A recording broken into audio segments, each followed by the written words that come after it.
Welcome back. Well, a common belief is that the problems of hunger is greatest in big cities or urban areas. But it's the suburbs where poverty and food insecurity is hidden in plain sight. Joining today's discussion is RFL host Richard French with the warriors on the front lines, the leaders at the largest food banks in our area. Rich. Well, thank you very much, Courtney. Joining us now for our roundtable are three ladies who know about this issue intimately. Leslie Gordon, President and CEO of the Food Bank of Westchester, the Director of Development and Gifts from the Community Food Bank of New Jersey, Nadine Rosenbaum-Lehrer, and Randy Shubin-Dresner, the President and CEO of RNN Harvest on Long Island. I want to thank you all for joining us. And Randy, I'll start with you because for years, along with others, we've had this conversation. How, if at all, has the face or the demand of the hungry changed? You know, I've been in this business for well over 17 years. The stories are just as disheartening today as they were years ago. But we see that our pantries are struggling. We have a network of 400 nonprofit organizations across Long Island, and they are continuously telling us that they have to pick and choose how much food they could give to people because there are so many more people coming in looking for food. We've opened our own pantry and we find the same thing. And it's horrible to have to say to a family coming in that you can only have a couple of cans because there are other people behind you. So it's something that we all struggle with. And you know, Leslie, when I've talked to soup kitchens or even the suppliers of the food, years ago, this was intended to be a few days a week for one meal a day, and now it's a 7-day-a-week program in many cases, multiple meals a day.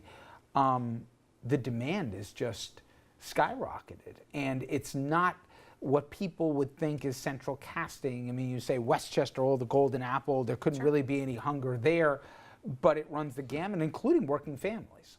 It's our seniors, it's our kids, it's working families. I mean, Westchester County is a place that's often known for its seeming level of affluence first, and yet there's a significant need that resides in this county. Nearly 20% or 1 in 5 of our Westchester County residents don't always know when their next meal is coming from or what it will be. And listen, it's expensive to live here in Westchester County, right? So after you pay your rent, put gas in your car, clothes and shoes on your kids, food is often the first thing to go. It's something that unfortunately people make trade-offs with. So parents will do things like, you know, watered-down drinks and watered-down food, feed their kids before they feed themselves. You know, a family of 4 here in Westchester County has to make upwards of $100,000 a year just to make ends meet. And then food is often the last thing that they start to think about. And so at Feeding Westchester, we're really glad to be at the heart of a network of nearly 300 food pantries and soup kitchens and shelters and senior centers across the county to provide them with access to good, nutritious food. But as you said, it's a pretty substantial problem, right? We knew, you know, that there was, you know, a significant growth in the number of people in need after the economic downturn about 10 years ago. But the truth is that we haven't seen a decrease in the number of people who are looking for food support. In fact, it's just the opposite. Right, and I know that's caught some by surprise. Somebody once told me, don't look always who's coming in the front door. Look who shows up at the side.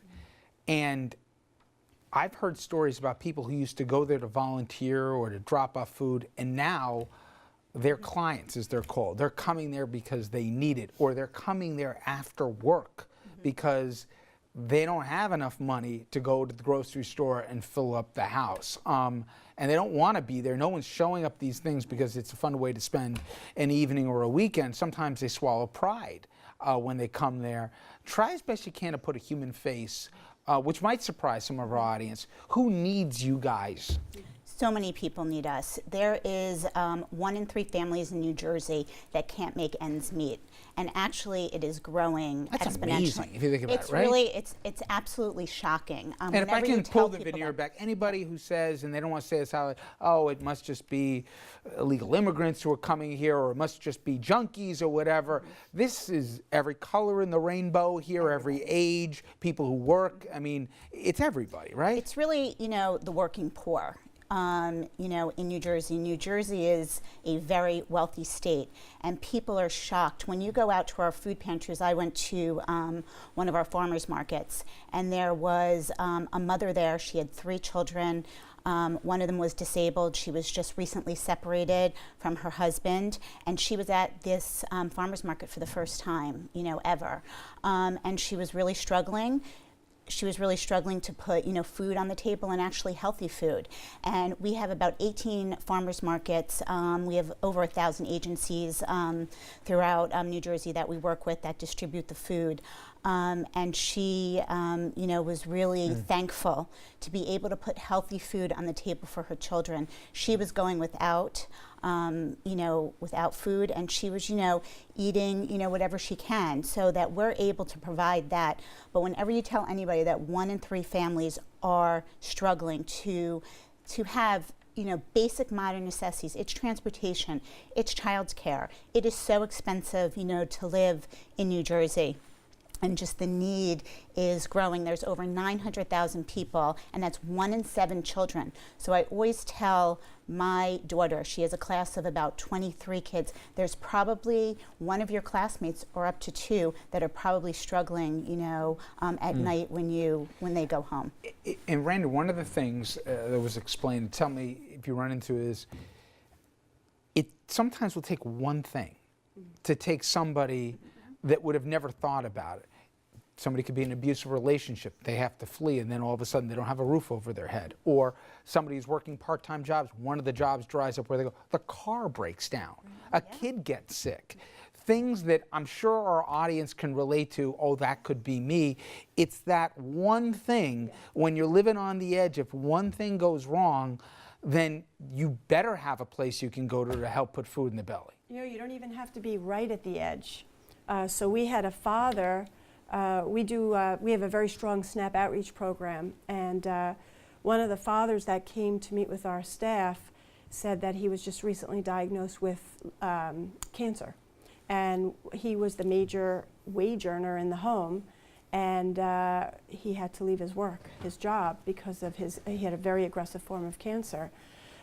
He wasn't 1 paycheck away, but because he had to leave his job, he wasn't sure how he was going to be paying to put food on the table for his kids after a couple of months of his treatment. Look, it's people that are affected with food insecurity are the kids sitting next to our kids in school, but it's also perhaps our own relatives that we may not realize, or our neighbors right next door. When we go out into the community, you can almost count off, depending on which community you're living in, how many people are struggling. Look, let's be honest, when you're struggling to put food on the table for your family, it's not something you're going to be bragging about to people in the community. And so it's one of those secret things that you keep back. When we talk about how people are managing, imagine having an infant and not being able to afford the formula and having to water that formula down. Now what's happening is you're impacting that child's life and their health. And so it's actually going to become a problem later on, because that child wasn't given the right nutrients as an infant. So with the time we have left, let people know at home how they can help, and there's 3 big ways, right? I mean, you certainly need contributions, all of you, because you guys know the best way to stretch that dollar here. It's not a 1-day or a 2-day a year thing. This is around the clock. Sure. Also, it's volunteerism, and also it's donations. Start on the money side. Explain why, if they make a contribution to your organizations, you guys know more so than just buying a can how to really maximize that. Yeah, so we tell people hunger doesn't take a holiday, right? It's 365 days a year. We've got professional food sourcers and professional distribution experts on staff. And so for every dollar that someone donates, we're able to purchase 4 meals worth of food and distribute them efficiently and quickly to get it into the hands of people who need it. You know, malnutrition is actually an issue for those who are food insecure. They, you know, feel like they need to relegate themselves to the inner aisles of the grocery store, where it's laden with packaged foods that often have high levels of fat, sugar, and salt that contribute to diet-related diseases. And so we're glad to be able to turn that dollar into good fresh produce among some other things. Let's talk about if people want to help and talk about goods. If they want to bring something in, what do you want them to bring in, and what would you prefer they not? Well, we always say, you know, bring in non-perishables, you know, peanut butters, cereals, you know, diapers are huge. People don't realize that under SNAP, diapers and actually feminine hygiene products and toiletries are considered a luxury item. So it's not something that is covered under SNAP. All kinds of, you know, like non-perishables. I mean, but we always tell people we have about 43,000 volunteer visits. You know, the community food bank is a 285 square foot warehouse space. It's as big as 5 football fields. So we always tell people, you know, come to the food bank and see what it's all about.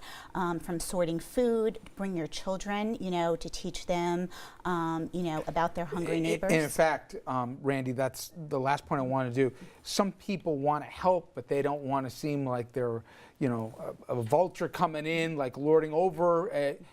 What should they know? Because you can use the help, right? We definitely could use the help. I think that all of our Kids food banks, too? all of our food banks depend on volunteer support. But I would like to say this: we often have parents tell us, "Tell me where the nearest soup kitchen is. I want to throw my kids in there so that they can learn a lesson about how much they have." And the truth of the matter is that that's not how you teach your children about giving back and about understanding what the needs are in the community. The way to teach your children is by creating an atmosphere and a culture of giving in your home. And that it should you could consider having a culture of volunteering in your home as well, because children will understand that as a way of their life, because that's what they've seen, and they will model that behavior rather than scaring a child into getting to learn about what they really have in life. Well, we've brought up your sites as you've been talking, and obviously wherever you are to look out, but these are 3 fantastic organizations with all the same common aim. Thank you. I wish you guys all a very happy Thanksgiving, and obviously a lot of people out there can use your help as well.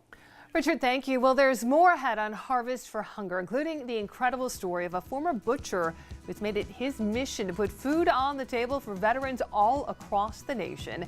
That and more when we return. Stay with us.